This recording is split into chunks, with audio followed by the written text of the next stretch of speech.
by other means later. But that furnace is holding at 2,150 degrees, has a big ceramic crucible inside housing all of that clear and colorless molten glass, and it holds up to about 700 pounds of glass at any given time. And then we move down the line here, we've got our pipe warmer. You can see we've got a bunch of bit irons up, which are just really small punny rods that we can use to get a couple gathers of glass out of the tank. And then we have our blowpipe that Sandy's going to be using primarily to build all of the parts off of that pipe. And those are being preheated in our pipe warmer.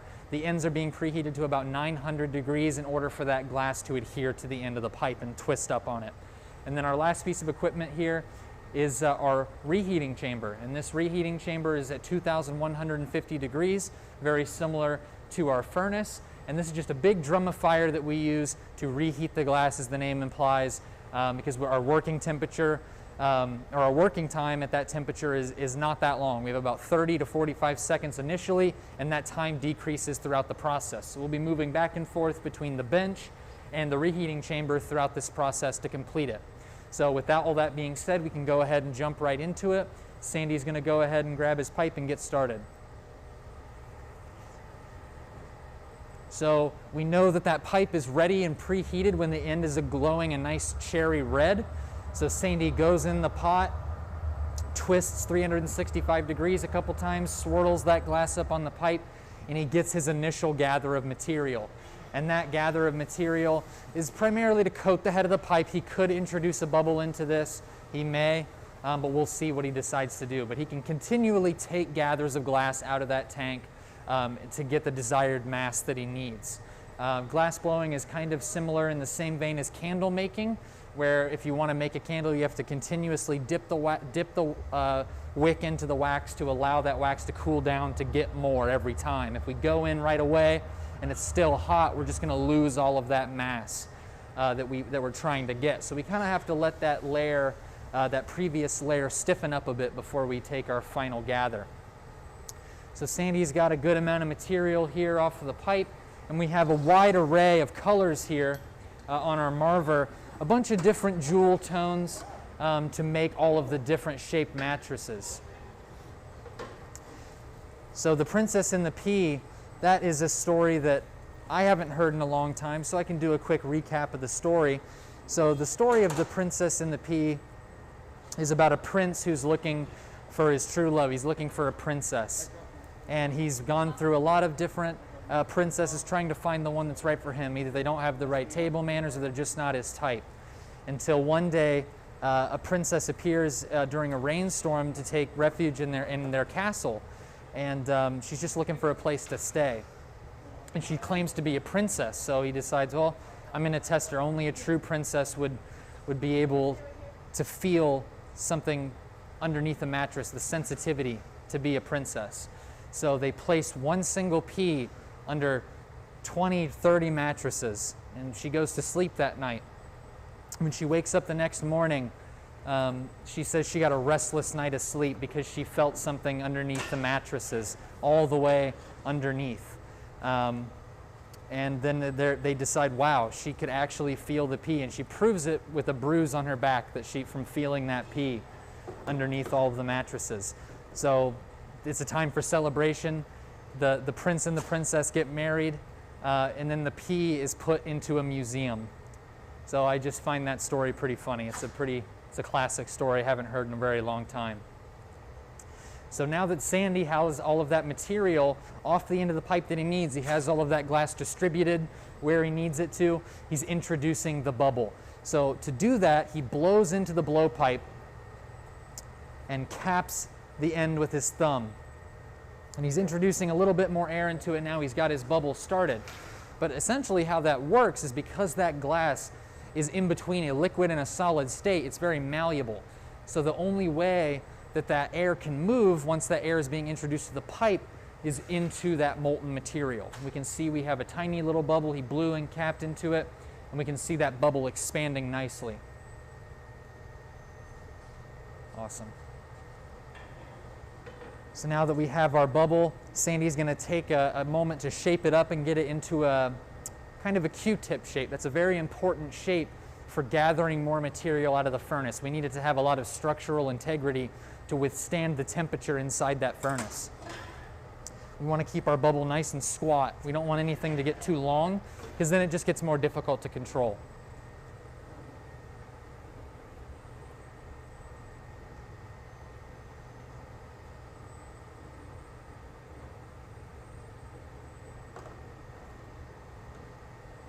Awesome.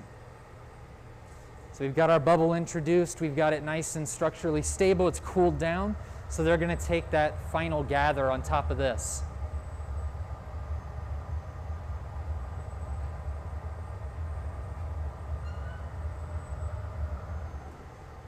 Sandy's doing what we call a strip gather, and that's just to get rid of some of that excess material, because every time we gather, it exponentially increases the amount of material every time. So we've got about 3 gathers, so he's maybe got about 3 to 5 pounds of glass on the end of the pipe, and he didn't quite need that much. So by going up, we can see that really amazing quality and material quality of the glass as he holds it up and that glass just drips off. And by angling up quickly, it wicks off the end and we have a nice clean bale of that material.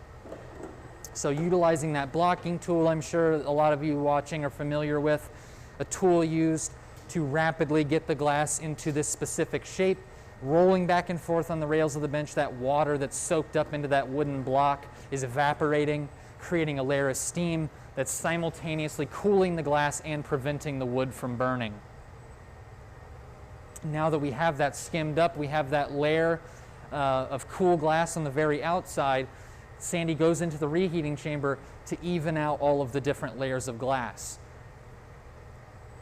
And the reason why we need to even that out is for the expansion of the bubble. We need that bubble to expand evenly all the way around. Everything needs to be homogeneous.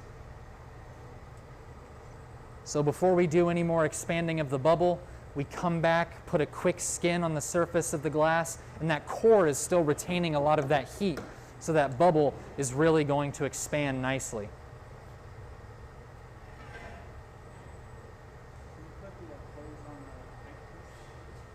Awesome. So now that we've given that a little bit of air, Kelly's going ahead and putting on Sandy's blow hose on the end of the pipe. Normally, in a circumstance that if we weren't in like we are right now, Kelly would be able to blow into the blowpipe for Sandy. So that way, he would only have to worry about the shaping of the piece, and he didn't have to worry about the air pressure. But the blow hose is a really handy tool that allows the gaffer or the person that's primarily working the glass to be able to do multiple things at once, blowing and applying that pressure and shaping anything he needs to do. So now that we have that bubble inflated a good amount, we can now begin to shape the first component of the piece. So using this really handy tool, just a couple sheets of folded up newspaper, works very similar to the block in that it's soaked in water and it allows it to create a layer of steam to simultaneously cool the glass and prevent the paper from burning. And in the meantime, he's very gently blowing. That paper also kind of allows certain portions of the material to remain thick. Wherever that paper is touching the glass, it's cooling it down and it's not expanding as rapidly in that area. So the most important part of the glass to get as thin as possible at this point of the process is what we call the shoulder, or the glass that is right off of the head of the pipe, is the beginning of the bubble. So we want to retain as much thickness as we can at the tip of this piece,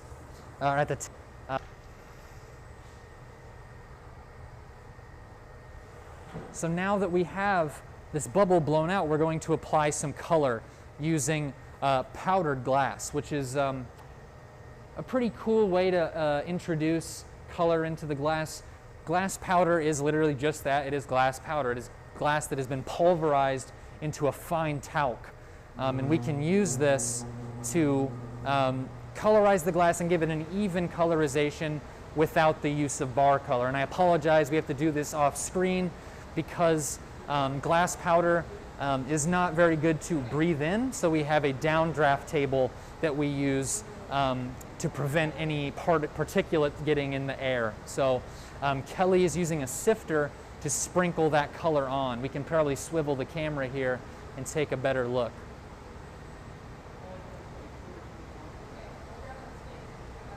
So Sandy is just twisting that, that little bit of glass at the end of the pipe there to layer on this color. So we can see here that we have a nice colorization of that powder on the very surface of the glass. Really cool. So we're going to melt this in. We'll probably do this 2 more times, or maybe 1 or 2 times, and that's just to make sure that that color is nice and opaque. We don't want it to be transparent. We want to make sure it's nice and thick layer of color.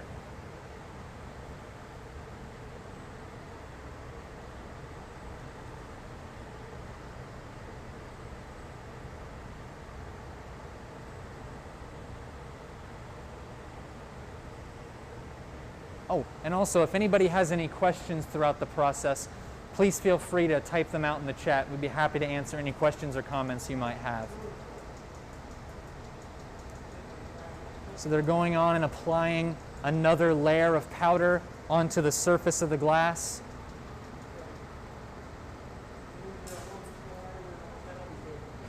And then we're going to take another heat to melt in that color, make sure it gets nice and melted on there. And then we're going to take one more additional layer of color on the very top. So we have 3 nice even coats.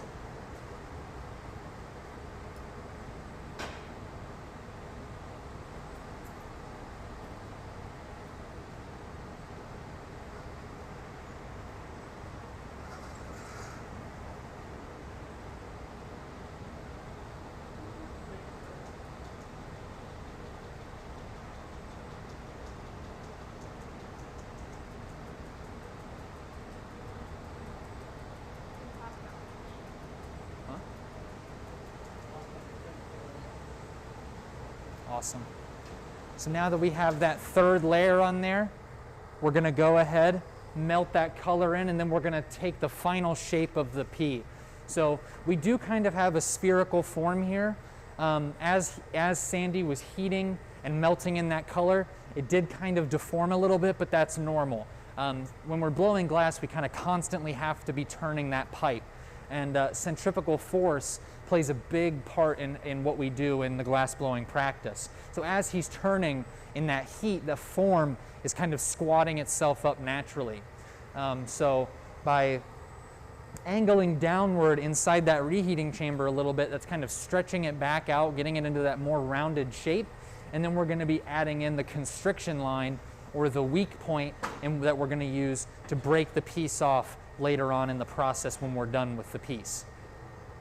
So Sandy's going to go on here, kind of inflate this a little bit, get that nice round spherical shape. And then we're going to start adding bits. We're going to start adding different layers to make all of the mattresses stacked on top of the pea. So to put in that constriction line, we've got a really handy tool here called the jacks. And the jacks are kind of the most iconic glass blowing tool. You won't really see it in any other practice. It's really identifiable to glass blowing. And that tool has been in use since glass blowing has been around. So some 2,000 years ago, when the ancient Romans invented the blowpipe, the jacks came shortly after that. They've relatively gone unchanged in design as well. They've kind of always had this shape here, and it's said that they were designed from a pair of sheep shears, which you can still see is retained in the design. But we can use this tool in many different ways. So Sandy's going to use it to squeeze a line in, but we can also use it in a horizontal orientation to shape the glass, and in many other different ways as well. So he can go on here and just squeeze gently as he's turning, and that line is forming. And we want to make sure that that line is nice and round. And he's also simultaneously blowing, and he's using the back strap of this to cool down the tip of that bubble to retain some of that thickness, to make sure it doesn't get too thin, because it needs to be able to support the weight of all of the glass mattresses going on top of it. So now we have our pea.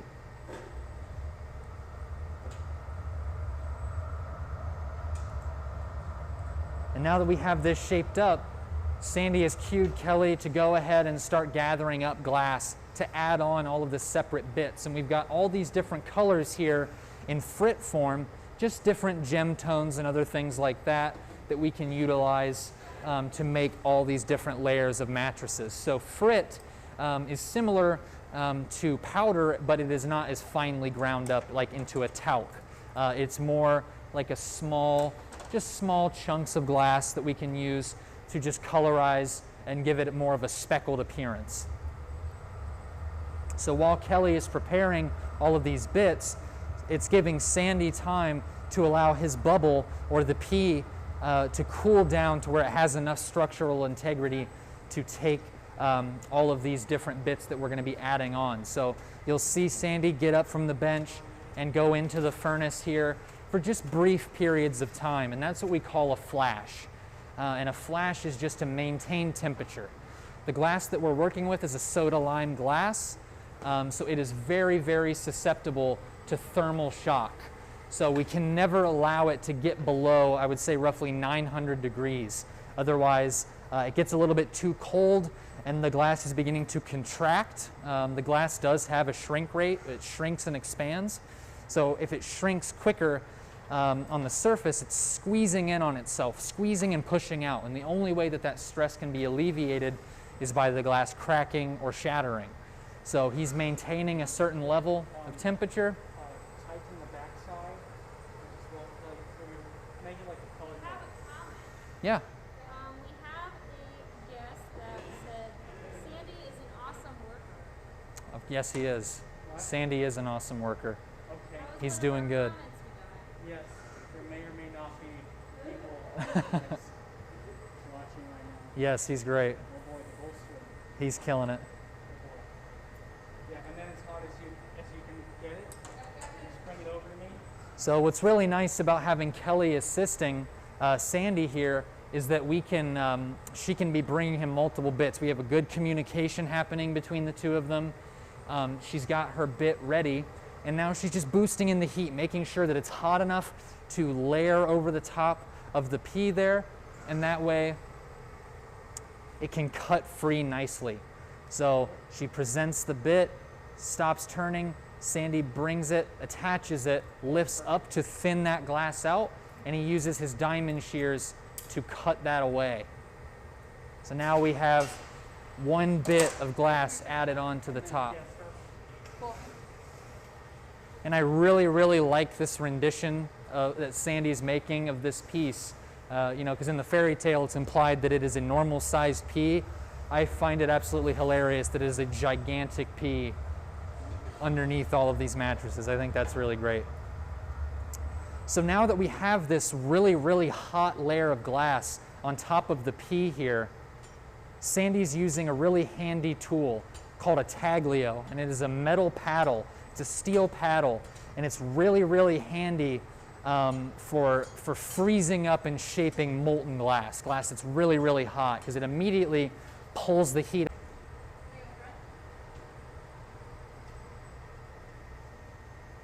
So we've got all different kinds of colors here. It looks like we have a violet.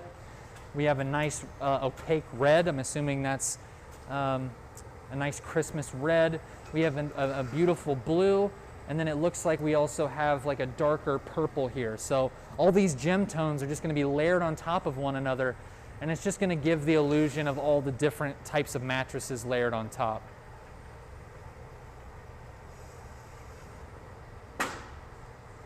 So glass blowing and glass making is a lot of it is a waiting game. A lot of it is the balance of temperature and heat of different bits. We can see now, if we look down at Sandy's piece, that layer that we just added on top of the pea is now cooled down enough to where it's no longer glowing. There's a very slight glow, but it's really important that he kind of maintains a lower temperature, because we don't want to get that too hot. We don't want to disturb the structure of what we've been able to achieve so far.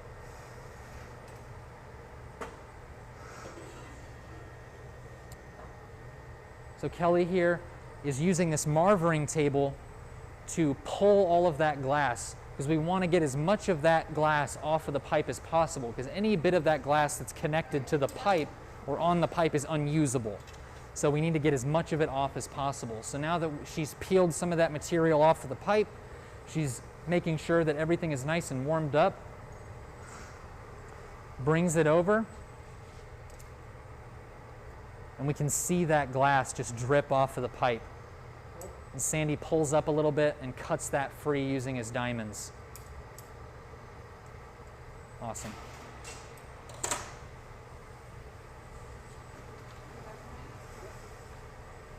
Sweet. So now that we've added that second bit, Sandy had maintained the temperature of that piece really, really well. So he can put that in the reheating chamber, and the rest of the piece is cool enough to where it's not going to get to a point where it's malleable. But that fresh bit that he added is still hot enough that it's going to absorb heat much faster than the other portion of that glass. We can really see that here at the bench. We can see that that bit is still glowing nice and orange, and he's just going to go on with the tag and just keep shaping it, putting in those flat spots.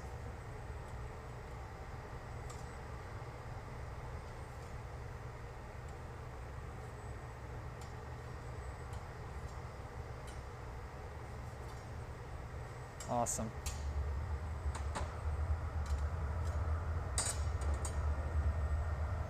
Looks great. And again, we're just kind of repeating this process. These two have been working together for a while, so they work in really nice, they're really synced up as they're working. They know exactly what they need. So now Sandy's taken a second to just allow this to even out. He has a multitude of torches here at the bench with him in case he needs to boost a little bit of extra heat back into the glass.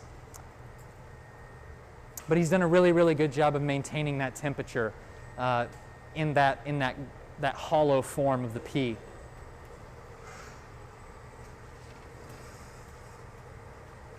So Kelly's tapping and turning, rolling through that color, and we're just kind of moving down the line. We're going to add as many mattresses as Sandy has envisioned in his mind for this process. Are they going to exponentially get smaller? Or are they going to about stay the same? That'd be kind of fun. Yeah, because heating chamber inside of our reheating chamber, we're really only limited by the space inside of that piece of equipment. Because if we can't get any portion of the material in that reheating chamber, it's going to cool down and it's going to break. So our reheating chambers are pretty large, so we can accommodate for a lot of material, a lot of length in this piece before we reach the point where it's too large. So here she comes bringing another bit.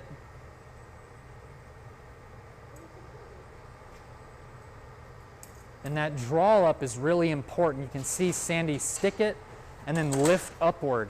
And what that does is that thins that out enough that he can get the blades of his diamond shears around it to cut that away at a point.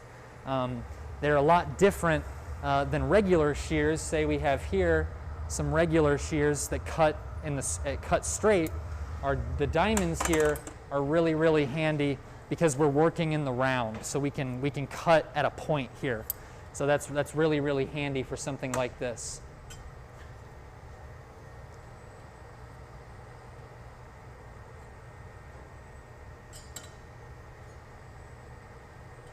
And his utilization of the tag in this is a really, really good idea. Really stiffen up that glass nicely, get those nice sharp edges. We could utilize other tools for that, but that tool is really good for it. And I apologize if you can't hear me very well. This torch is very loud, but this torch that Sandy is using now is what we call a fluffy torch.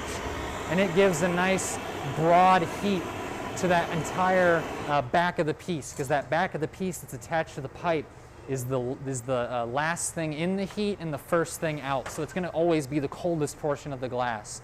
So sometimes we need to use that torch to boost a little bit of extra heat into the back, because glass has a very good heat memory and it knows what portion, it knows where that heat has been retained.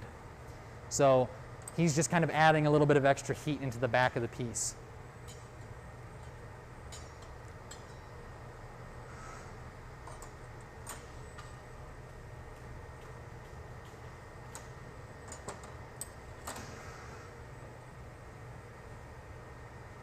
Excellent. And we can see that the colors are beginning to come back in his body of glass. Looks really nice. And that's the sign that he has everything nice and evened out. Everything's a nice even temperature.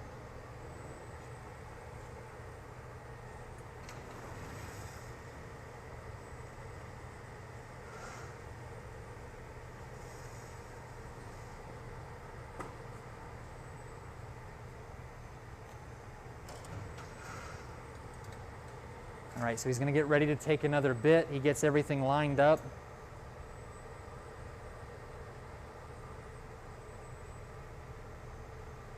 And it's really, really nice to be able to pivot, to be able to work and check the round, be able to twist the pipe and see what portions of the glass are nice and on center. We have a question. All right, what's our question? What is the texture of the glass right now? The texture of the glass? So it is smooth. We did use powder to colorize it, and powder can give different textures, but Sandy really melted that powder in.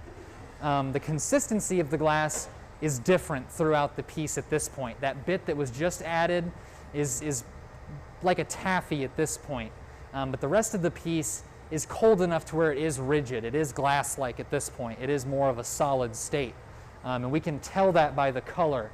It's not glowing, and we can see the true color of the color that we added. But there's a million different ways to texturize the glass, but everything at this point is smooth, and the consistency, really only the fresh bits are still really taffy-like and malleable and stretchy. But everything up to this point that he's working now is nice and rigid again.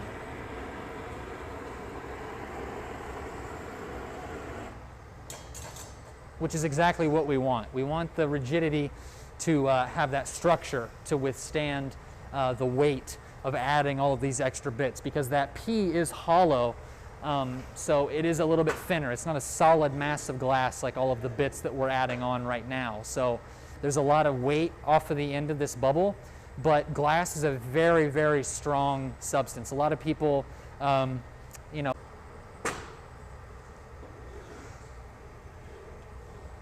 once again, Kelly's stretching that glass off of the end of the pipe using our marvering table, making sure we have as enough usable mass as possible. And then Sandy's just gearing up here, checking the symmetry, making sure everything is where it needs to be.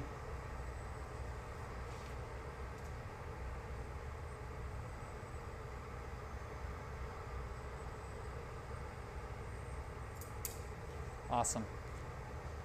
And one really nice thing about the glass being that malleable is even though Sandy is stretching the glass upward to get it thin enough to wrap the blades of his shears around it, it's still so molten that he can just very easily squish it back down into place and get it where he wants it.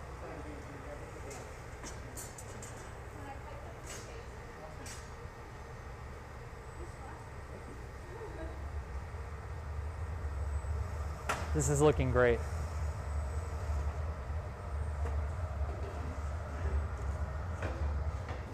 Love this piece.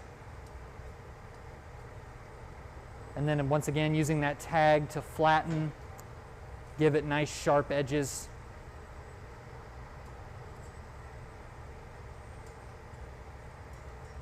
Making it look like mattresses. It's great.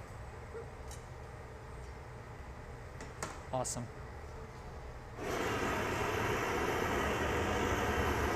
So now that we're continuously adding on more and more bits to the bubble. So we need to make sure that everything is still maintaining that heat. So a little bit of boost from that fluffy torch is exactly what we need right now.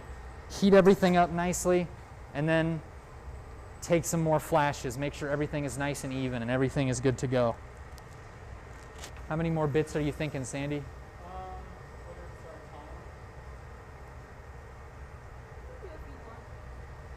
So we're going to add a couple more of these.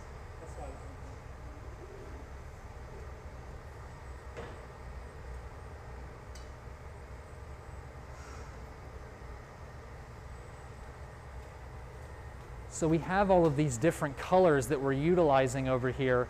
And one really amazing thing is how we actually make glass color. So glass color is produced using different metals and minerals. So when we melt the glass, we are using three main components, which is silica, soda ash, and limestone. Silica is your main base ingredient in what is glass. But the silica mixed in, or the silica on its own, has a really, really high melting point. It has a melting point of around 4,000 degrees. So by adding in soda ash, that's what we call our flux. And that soda ash is what lowers that melting point from 4,000 degrees to around 2,000. So it cuts that melting point in half. And that limestone is really important because that limestone is our stabilizer. The limestone is what allows the glass to not be water soluble. So the pieces here at the Glass Pavilion in our ancient gallery that were made 2,000 years ago in Rome, Syria, in Greece, things like that, those places, they were mining straight silica and melting silica. They didn't have the stabilizer and flux. So those pieces are in humidity-controlled cases because if they get moisture in them, that moisture can actually break down the glass slowly. It takes a long time, but they are actually water-soluble. So our glass has an archival quality of about 20,000 years because of that stabilizer. It's really important. But when we have those three main ingredients, that's going to get us a clear glass, or as close to clear as possible.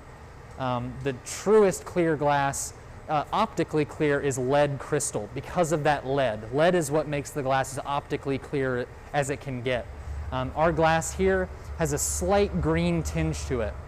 But all of these colored pieces of glass, you have those three main components, silica, soda ash, and limestone, and then you can add in other minerals and metal oxides to produce color. So we have that green. For the P, that is most likely iron. Is that probably one of those main metals and minerals that comprise that color? And different metals are going to get you different colors. So manganese is good for purple, iron is good for green, copper is going to produce blue, green, or red, depending on the concentration, and the list goes on. We have many different metals that we can add to produce those colors. It's really fascinating.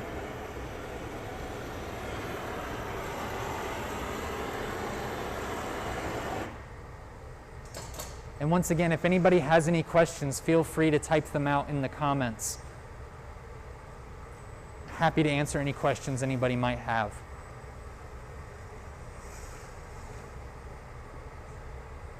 So we're getting prepared here to add on another bit.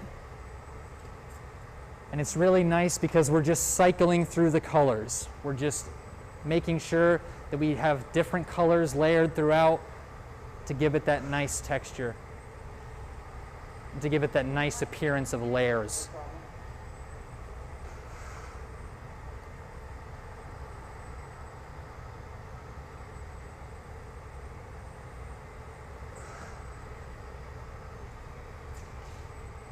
So Kelly brings the bit, sticks it, and that draw up is really nice, and then we can squat it back down.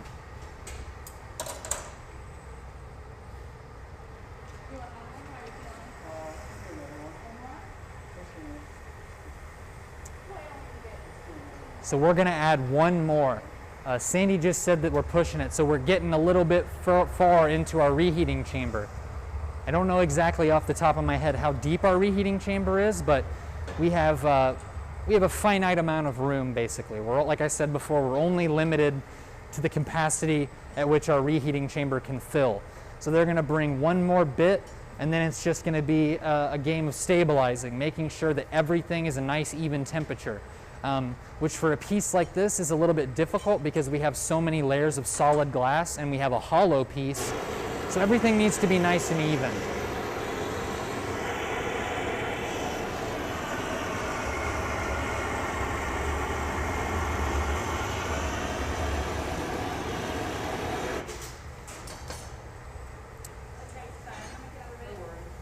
So the most important thing for Sandy right now is just making sure that he's maintaining his flashing.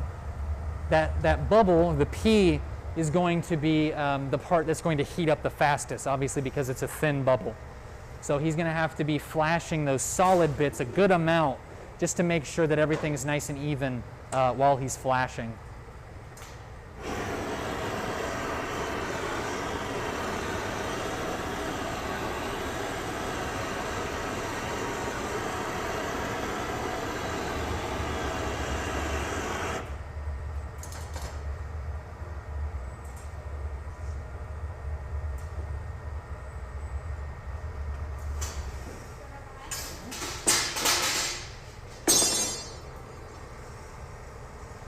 So Kelly's pulled one more layer out. Going to color that up, get it prepared for our final addition.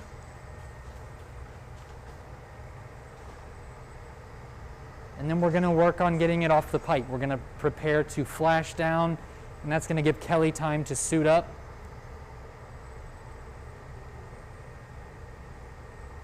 So here we can see we've got all these mattresses, and again, I love Sandy's rendition of this fairy tale, because what I find interesting about the fairy tale is how the pea is a normal sized pea, and the princess is able to feel the pea through 30 mattresses, and even enough to bruise her back and have a night of restless sleep. But with Sandy's rendition here, it would make sense that she would have a bruised back because this pea is massive. All right, what's our other question? First, the colors are beautiful. Thank you. Second, is there anything different about the 3 ovens, which I'm guessing is the furnace and these 2 reheat chambers? Yes, so the 2 reheating chambers that you see here are, they are flipped horizontally, and they're just basically big tubes. It's a big drum of fire. These are lined with a fire brick, which absorbs the heat coming off from the burner, and it reflects the heat back inside. So it's just a continuous movement of heat throughout those reheating chambers. It creates an atmosphere of high temperature. Like I said, it's about 2,150 degrees inside of those. But these 2 furnaces here do not house any glass. They are strictly there to reheat the glass. We actually don't want to get glass inside of these because that fire brick is not able to withstand glass being on it. It will actually eat away at the refractory inside of these machines. So if we do accidentally get glass inside of it, we try to get it out as soon as possible because it is caustic. While our furnace over here, where we pull the molten glass out of, has a really specialized type of refractory inside of it that houses the molten glass. And another really key thing between the reheating chamber and the furnace is that the reheating chambers are able to be turned off after every time we use them. And they only take about 45 minutes to an hour to get up to temperature. But our furnace stays on 24/7, 365, and we only shut it off once every 5 to 10 years in order to do any sort of maintenance or any sort of work on the inside of it. So those are very important key things. We do have another reheating chamber at the end of the hot shop that we don't utilize as often because it is much bigger, and we usually don't make anything that large here in our studio. We primarily keep that to Gap and residencies, but they are just big drums of fire that just are constantly cycling heat back onto the material. That's a great question.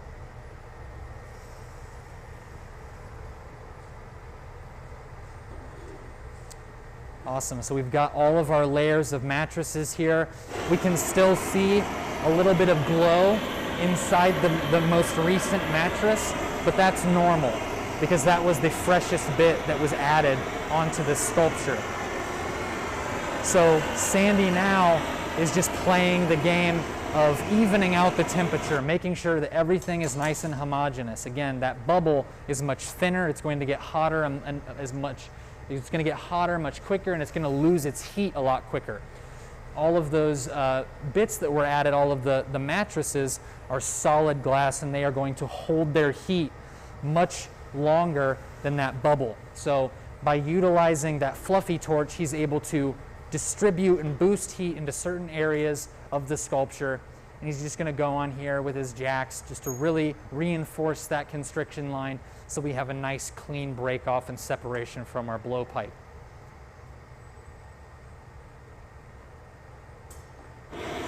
And in the meantime, while Sandy is evening out these temperatures, Kelly here is getting suited up in a protective jacket, a welding jacket that's heat resistant. She's got some Kevlar gloves and a face shield. And that's to protect her from the heat of our annealing oven, because the annealing oven is rocketing about double the temperature of your conventional oven at home. It's at 915 degrees. And that's a very, very stable temperature for the glass to rest at. But I'll explain that a little bit later when we load the piece away. So everything looks nice and evened out. We're starting to see the true colors of all of the different additions of bits here, and that's a good indicator that the piece is structurally stable enough to be removed from the pipe.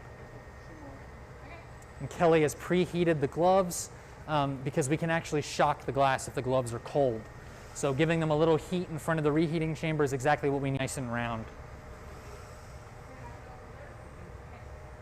So there's their final flash. And we're going to head on over to the knockoff table.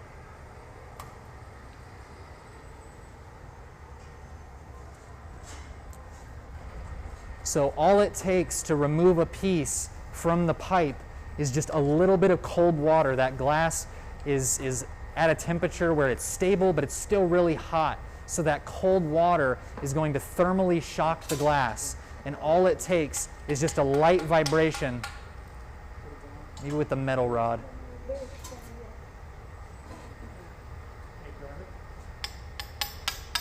Awesome, just like that. A little tap on the pipe, and the piece breaks free, and then away into the annealing oven it goes. And we have a nice finished piece. Awesome. Sweet. So there we have the Princess and the Pea demonstration. So really quickly, before we get off of here, I'm just going to explain annealing, because that's a very, very important part of our process as glass makers. So this piece of equipment is just basically a big oven that we can use to bring pieces up in temperature, but we primarily use it to bring them down. Because like I said, we're using a glass that is very susceptible to thermal shock. So it is holding at 915 degrees, stable temperature, not too hot to slump or deform the glass, but not too cold to thermally shock and crack the piece. So it is housed inside of here, and it can stay in here for as long as we needed it to, and it would go unchanged. But at the end of the night, we're going to go ahead and press a button on our control panel, and it is going to slowly ramp down the temperature from 918 all the way down to room temp, where the piece can safely be removed and handled. That piece is going to take a little bit longer to anneal because it is much thicker. All of those additions of glass are much thicker, and they're solid. And solid glass needs to alleviate stress from the inside out. So that's going to be an interesting piece to anneal. We're going to have to set the cycle a little higher for that, but that's okay. We need to allow enough time for that stress to alleviate, otherwise we could lose the piece. It's going to crack or something along those lines. Those of you who are familiar with our gallery and our collection, you'll know that we have a lot of different pieces that range from insanely thin, beautifully immaculate crafted goblets to really thick conceptual work that is, much larger in scale. And the annealing time ranges from the thickness of the glass. So that piece is going to take a little bit longer than our normal, because at its thickest point, it's probably about 3 to 4 inches thick. And they say maybe about 14 to 16 hours per inch, roughly. That is a pretty decent estimate, so a little bit longer. But in our ancient gallery, we have a large glass bench that's about 3 foot thick. And this bench was casted into sand. And because it is 3 foot thick, its annealing time was around 11 months, which is really, really amazing that we're able to produce things on that scale at this point with the technology that we have. So again, the piece is going to rest in here and it's going to anneal nice and slowly, and we'll have it out and ready soon. So thank you all so much for tuning in for our 4 p.m. demonstration. Thank you for all the questions and comments throughout. We're going to be starting up another demonstration here at about 6 o'clock. So if you enjoyed watching, you can tune in for the 6 o'clock. And if you enjoyed this, the video is going to be uploaded to the TMA YouTube page. Share the video. We'd love to hear what you have to say about it. So thank you all so much. We appreciate it.